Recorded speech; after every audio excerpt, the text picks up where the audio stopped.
Hello, everyone, and welcome to another segment of the Portuguese-American Hour. Now, not only on the radio, but here live with you on Facebook Live, and of course, also archived at the Fresno State PBBI YouTube channel.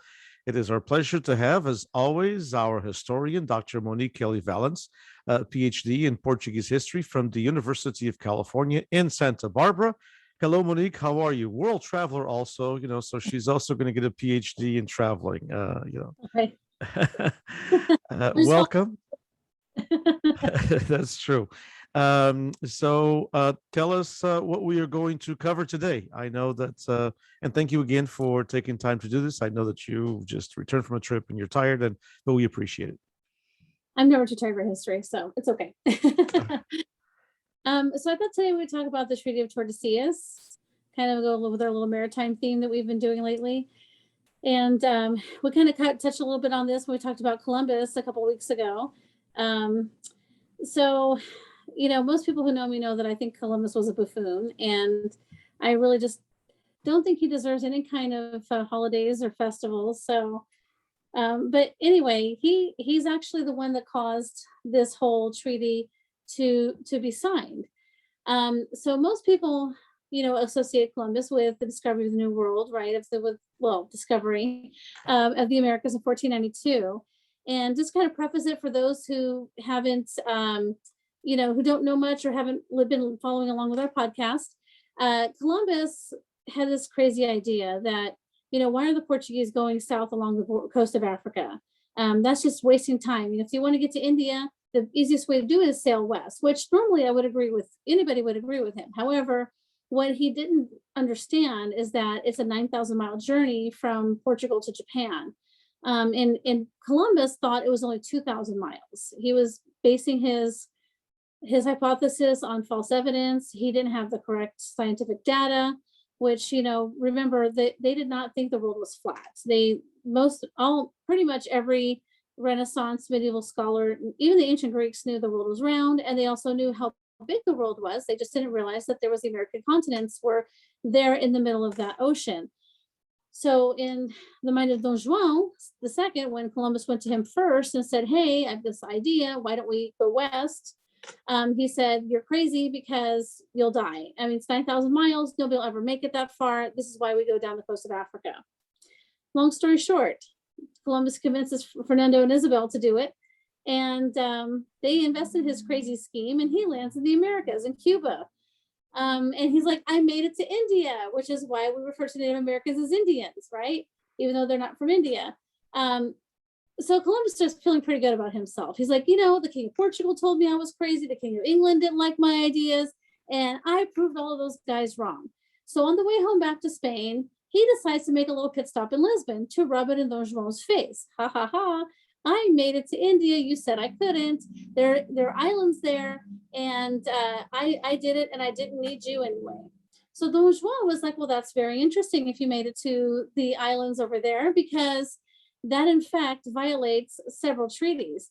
Now, we have the Treaty of 1479, the Treaty of Alcasavas between Spain and Portugal, which ended the War of Castilian Succession. It was a little fight between Isabel and Fernando and Don Alfonso V, who had married Isabel's niece. Isabel was trying to steal her niece's throne, and she succeeded. And in the end, they signed this treaty, not only agreeing to stop trying to claim each other's kingdoms, but they also agreed that they would not interfere in each other's discoveries.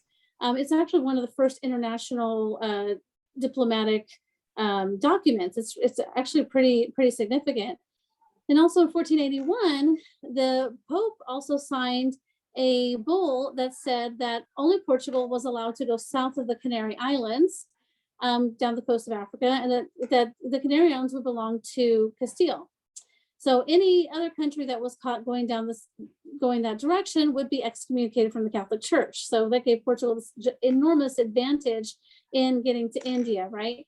Other countries secretly went there, but they couldn't publicize it. So Portugal just had this huge advantage. So in João's mind, he's like, hey, this violates both of these treaties, and I'm going to go tell on you. So he calls the Pope and complains.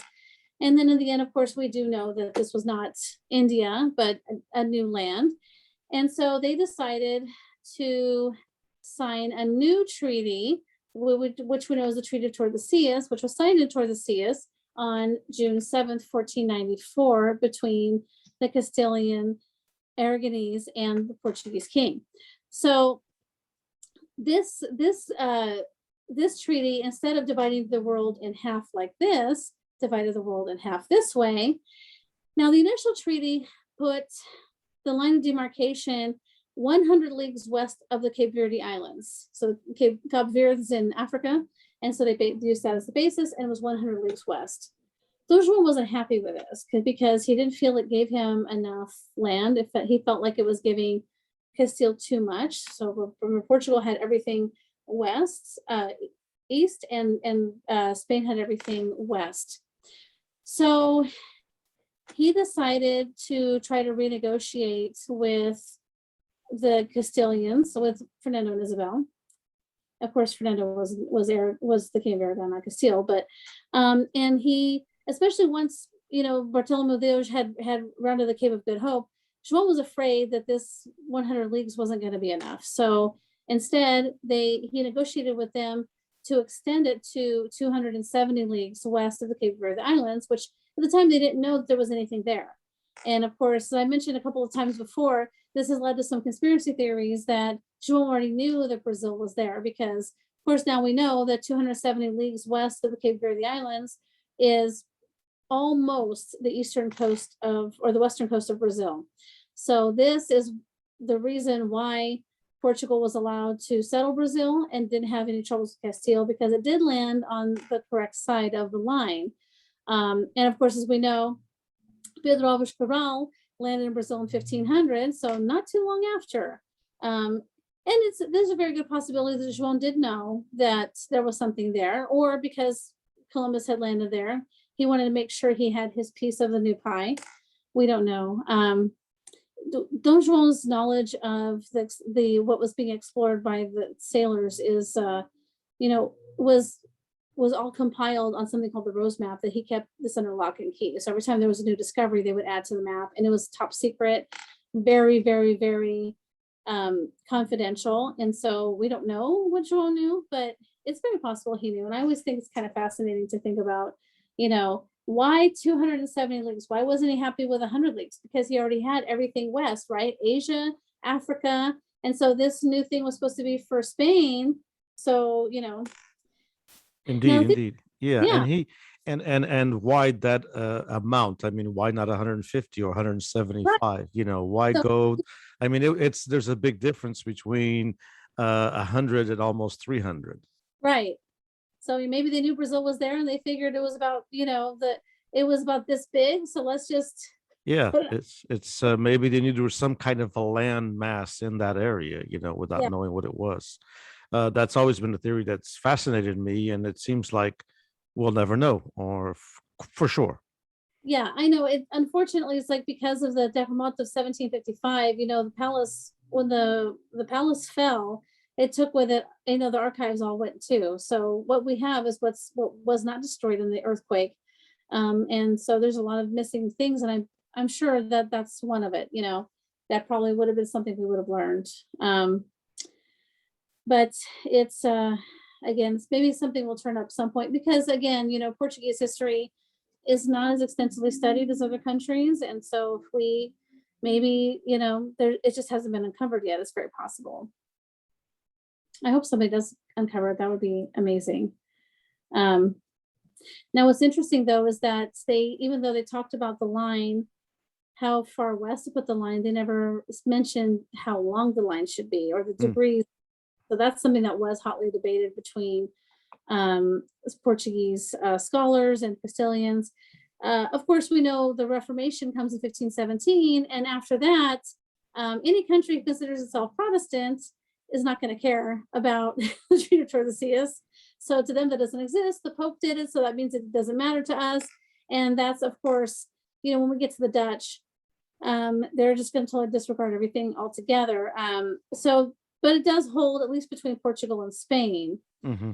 And it does officially end it was 1750 with the Treaty of Madrid. So Don Juan V signed a treaty with Fernando VI of Spain. And this is the one that the treaty that actually establishes the border between Brazil and the rest of Spanish South America. So that kind of, at that point, now the Treaty of Tordesilhas is moot. So it lasted about almost 300 years, not too bad.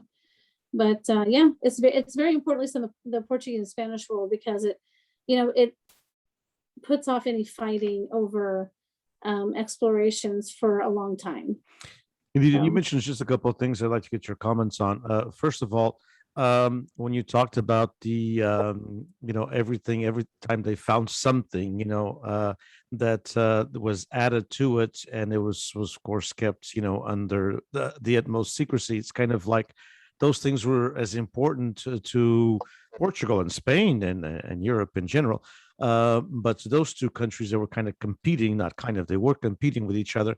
That was about as important as today's codes for the nuclear system in the United States. I mean, it's got to be, it's very, very secretive, and only a handful of people have access to it. It's so funny you brought that up, because when I was talking about it, I thought about the football that the president carries around with the nuclear codes. Right. And yeah, it was very similar to that. Like, this was like very, very, very top secret, because you don't know who you can trust. And as we know, there were Portuguese sailors who sailed for the Spanish. Mm-hmm. If you had give out too much information, it might end up on the other side. And definitely that was like very, very competitive, because this was the key to Portugal's economic success in the 16th century. So yeah, one of the other things when you mentioned about your favorite person, Christopher Columbus, Mr. CC, was the aspect of he thought he reached India, and he was in somewhere in the Caribbean, and he was of course there were Indians, which they're not, and it's interesting because then you have of course Vasco da Gama in India, and shortly after that in the early 1500s there's all this contact with India, as you mentioned here before in segments about the importance of the trade with the Portuguese and how Lisbon became such an important city. And so we had reached India. We knew who the Indians were. We had been trading with them, through land, but yet it's interesting how the idea of Indians continued for all these centuries. I mean, it's like the Spanish didn't say, well, wait a minute, they weren't Indians, okay, so let's call them something else. North Americans, or whatever you want to call them, let's call them something else. Let's not call them Indians. And I mean, and this has been done years and years. I mean, cowboys and Indians, the Westerns, which were, wasn't that long ago. They were very famous, 60, 70 years ago. It's only of the recent past that we've talked about Native Americans or indigenous folks with that term. Even my generation, when we were younger, was Indians. And so it's interesting that nobody in Europe stopped that. Isn't that kind of, I mean, I've always thought, really Europe, you could have done a little bit different, aspect of that. I mean, when I talk Europe, I'm talking about Spain, but it could have been all the other, when folks got here, that came from England and things like that, they could have, stopped that misinformation, basically. Right. And I agree with you. And, Columbus is really the only one who was stubborn, not admitting that this wasn't India. I think part of it is because they continued to call like the Caribbean the West Indies. And so that kind of fed into that.